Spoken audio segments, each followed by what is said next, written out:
Hey ho, my friends, and hello, guys and gals. This is your host, Joe, with your co host, Dude, Life with Yosef. This is the first clip of April 26th Extravaganza number one.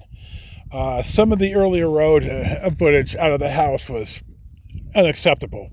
I made two stops, and now I'm in Needles, and I'm going to eat at the Wagon Wheel, which is one of my favorites. So you're going to see me pull in the driveway. I have some handheld that I ran inside, and we will certainly see what's next. Our next stop of the day is at the Wagon Wheel here in Needles, San Bernardino County, California. I've eaten here more than once. I like it here. It's been a while since I have eaten here. And I'm going to go in now, I'm going to eat, and I'm going to pick Dude up a little something. And we're going to press on. The destination for our day is in Bouse, Bouse, Arizona, on Arizona 72 in La Paz County, which you'll see when we get there, but we're going to walk in the restaurant now and we'll see what's next. Well, I'm inside. I got my order taken. I'm going to order a patty melt. And, you know, I've had a couple of patty melts recently. I had one at last time I was, or a time or two I was in Seligman. I had one at the Roadrunner, and I had one at Lilo's, which I'm going to point out here. So we're going to try it here. I like the food here. I just haven't been down here in a while. So it's a nice day. I'm going to order Chico. Oh, I got to order Chico something too, or Dude. By God, don't let me forget. So we'll see what's next. My food is here. Here's what I ordered. We're going to dig in, and I'll let you know, and we'll see what's next. Well, I'm back in the coach, and I couldn't get the sun anywhere, and you could hear the generator outside. So, though you could hear the AC running in here. So I don't know what to tell you, but I like my food. It was good as it always is. The service was a little slow, but I'm at the end of the lunch rush. It's 1:25 in the afternoon here in Needles, and they were pretty damn busy. So I got Dude 3 breakfast sausage. So it was $27. I tipped 10. I like it here. I'll eat here again. I did slob on myself, but you see, I got. Come on now, Dude. I didn't bring in my bib, so I had to kind of do some Dawn on the shirt. And when you have water and you turn on the water pump, you have water, and I can hose it down right here. So we're now going to press on with our destination being Bouse in La Paz County, Arizona. So we'll see what's next. Here I am pulling into the community park in Bouse, and I'm pulling into my spot 17, and I'll explain some of this on the handheld, and we'll see what's next. Well, it's Saturday the 11th, and it's about 9:30 or so in the morning. It's a beautiful morning. The wind is just starting to start here. It's still mild. It's been pretty breezy out here last a few days.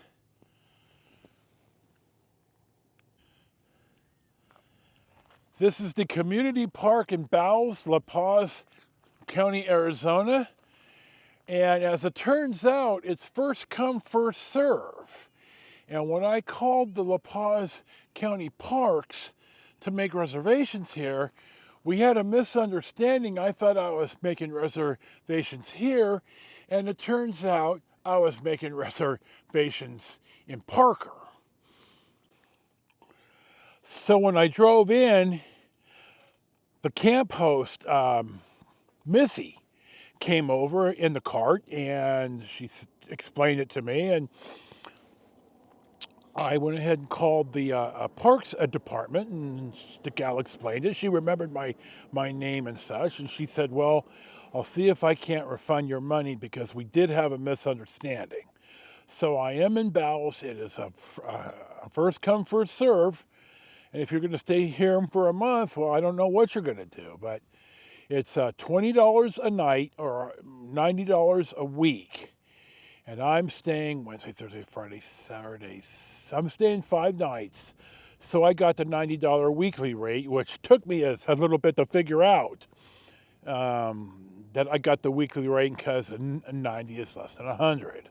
So thank you, Missy, for not screwing me out of $10. And she was very, very nice. And I like it here. Holy cow, it's really quiet. And you see the spots are definitely not on top of each other. I'm in spot 17, and so far, yeah, I could live with this. I like it here. I love the desert, and y'all who know me know that. Dude is truly, truly a camp dog. He hates being in the house a lot. I've noticed at the hideout, he doesn't like lying down all day, so he'll let me know, and I've figured out his language. He either wants me to sit in the living room so he could lie on his couch, because God forbid it's my couch now, it's his. And he, when I let him out at the hideout outside, if I let him out to pee, sometimes he'll just sit and look at me. And that's the signal of, dude, no, I want you to come out and sit with me so we could be together. He truly is he's a one-man dog, and that's me. I love my little pup. He is such a joy. He's a pain in the ass. God damn him. He's already peed in the house twice. Shithead. This is exactly it. Right here if I have it. Daddy called me a shithead. So, this is still our trial run. This is another trial run. I still don't have quite everything I thought I had together. So we're going to talk about that now.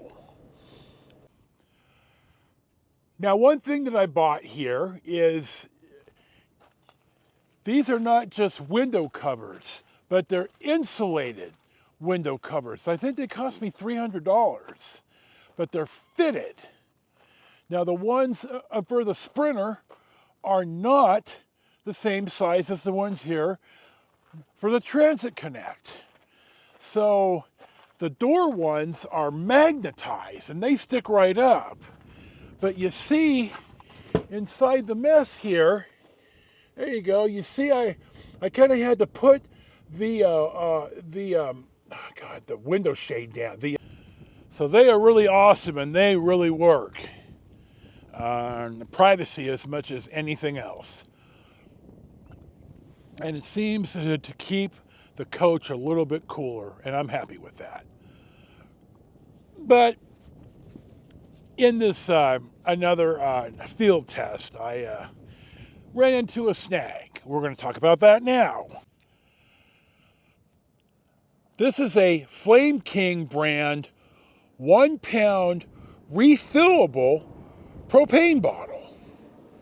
Now the Colemans, they're one use and you throw them in the garbage. The green one, the darker green ones. Well, there are people who sell an adapter that claim that you could refill the Coleman style throwaway one-time use bottles. And I have read where, you always have people, oh, I've been doing it for years, blah, blah, blah.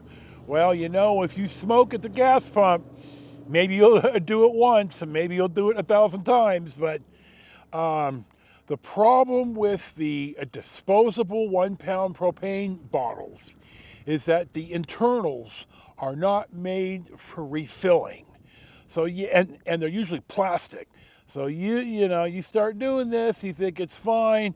I don't mess with propane. So I bought these and I thought I'd be happy with them. I got like 5 1 pound bottles that I filled up at the hideout. You turn a 20 pound tank upside down and you fill it. Worked out great. Well, until it didn't. I've had this 3-burner camp stove since even before we went to Coos Bay. And I haven't had it out of the box.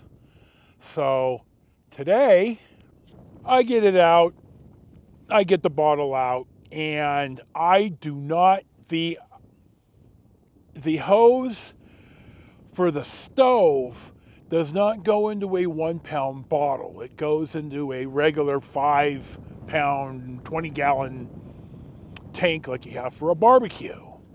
Well, so now I'm here and I'm stuck. Hold on a sec, I'll be right back. Okay, had to run to the bathroom a second. So I called the Ace Hardware in Parker, and they do not have an adapter from the 1 pound bottle to the end of the regulated hose that goes into the stove that you screw on. It's a big one that you screw into the 20-gallon tank. So Amazon to the rescue. I hopefully ordered the right type of adapter, and I'm going to find out Monday because I'm having it sent to my brothers in Peoria. Now, I also bought an adapter. This is a propane access point for outside cooking and stuff. Now, I wasn't going to necessarily use this because for some reason I thought, oh my God, you're going to run out of propane. Well, I got a 20-gallon tank, I think, in here because my generator runs on propane. And propane never spoils, by the way. So that's something good to know. So I ordered the hose with the correct attachment that goes into the propane access at the rear of Jolene, so I could use outside propane-powered stoves and such. So I got both of that shown up to my brothers on Monday. I should have done a better job at this, but I didn't, and bluntly, here we are. I didn't want to drag around a 20-pound propane bottle. They're just unwieldy. I didn't want it rolling around. You really shouldn't keep them inside. I'm trying to, I've been RVing for 25 years, and there's always stuff you learn. You're never experienced enough to not learn something new, and I was just not quite with the program here. I should have been paying more attention, and I wasn't. But I haven't used these 1 pound bottles. My God, when I realized how expensive they were when I started, when I had the White House, I bought a stand-up, like a 20-gallon one that stood up that I had to drag everywhere. But if you look at my earlier footage, and I'll see if I have it or not, I could screenshot. You'll see it right here if I have it. Then I don't have the room to lug that shit around anymore. So we're going to try this. I got to thinking, it's unlikely that I'm going to be anywhere for so long that I haven't already filled up with propane, or I'm going to run out of propane without going back into town for something. Because I can only store probably a week's worth of food. My fridge isn't that big, and my freezer's not that big.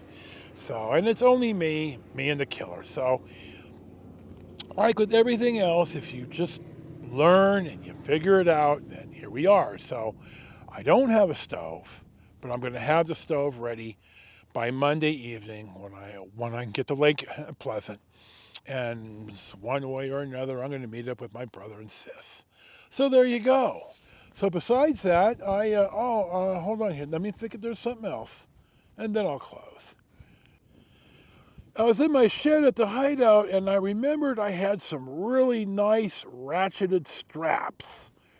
And I tried one to hold up the bed, and it worked a lot better than the cheap, shitty ones that I had. So I had these because I had bought the straps expecting to have the Spider, Jolene the Spider, in the trailer, and none of that panned out. So I tried it, and I got the bed to straighten up. It's still a little bit broken, but I think I could manage it for now. I probably need to find somebody to just install 2 or 3 really heavy-duty hinges and I'll find that somewhere down the road. But I have some heavy little plastic ties that I'll see if I can't tie the folding part to the frame and at least manage it for now. One more thing I forgot is somehow in my coffee pot, the plastic cup that you put in the pot itself, in the brewer, and it's where the filter and the coffee goes. Hold on, god damn it. That's my alarm for 10:05 every morning to make sure that I text Sissy to let her know I'm not dead. She always knows where I am. I don't mean just in Bouse. I mean the name of the campground and the spot. So at least somebody knows where to send the coroner if they don't hear from me for 2 or 3 days. Anyway, the only thing I could think of is when I made coffee on my getaway day in Blythe, that I somehow, instead of just dumping the grounds in the filter, I threw it all in the garbage and threw it out. So when I got here and Thursday morning I went to make my coffee, there was no coffee. So I didn't deal with it till yesterday, which I went into town to the Family Dollar, bought a pot, and now I'm good to go. Sometimes it's really goddamn hard to be me. This ADHD shit is just relentless. So now you'll see the close. So I think that'll be my close for, I'm going to have to name this, April of 26 Extravaganza number 1. This is, as always, your host, Joe, and your co-host, Dude. Life with Yosef. Enjoy your day. Peace be with you. May Freya show you favor on the hunt, now and in the afterlife, through our fields so soft and green. Strength and honor. Strength and honor. Know your worth and never fucking forget it. And we'll see you for the next one.